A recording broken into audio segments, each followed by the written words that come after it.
6 years I was a kindergarten teacher in Victoria's sessional kindergarten system. That's a photo of me, it should be anyway, looking young and silly in my 20s. But I'll let you in on a little secret. Being a kindergarten teacher, it wrecked me.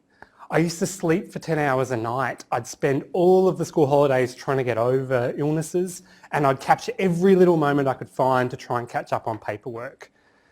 And after I finished teaching, my wife saw a group of families that I used to work with. "How's Max?" they asked. "He's good," she said. "He's so much calmer now that he's not teaching."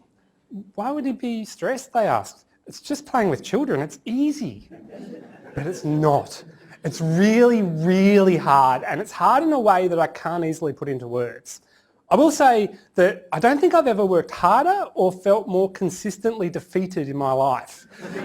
And defeated's not really the right word. It kind of feels like it's on the edge of what I want to say. And it's not just me. It'd be fine if it was just me. I struggle with a lot of things. But I've seen a lot of other people who are ground down, and that's still not the right word either, by the work, until they look like an empty shell of themselves. We tend to call it burnout, but what caused the burn? That's what I'm looking at for my research. What's going on here? Why does the work so hard? Why do we have workplaces that do this to people? And is the reason we don't talk about it because, like me, we don't really have the words? To try and get to the bottom of it, I'm engaging with a group of staff working in long daycare settings, surveying them and interviewing them a couple of times. I'm trying to draw a picture of how they see the work and how they feel about the work. Crucially, I'm trying to understand if there's something culturally, socially, symbolically or emotionally going on there that makes it so hurtful. It's not right either. When you analyse the documents that sit around the regulatory system for the sector, there's a real emphasis on the use of the education sort of words, and we've got a real reluctance about talking about care anymore.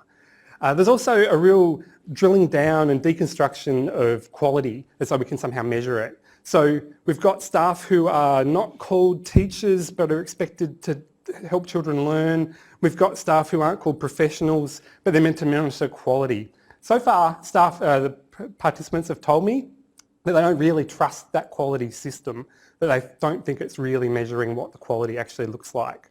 So what I'm trying to understand is, what's happening here that's made work that should be delightful the scarring experience that I've seen it be? And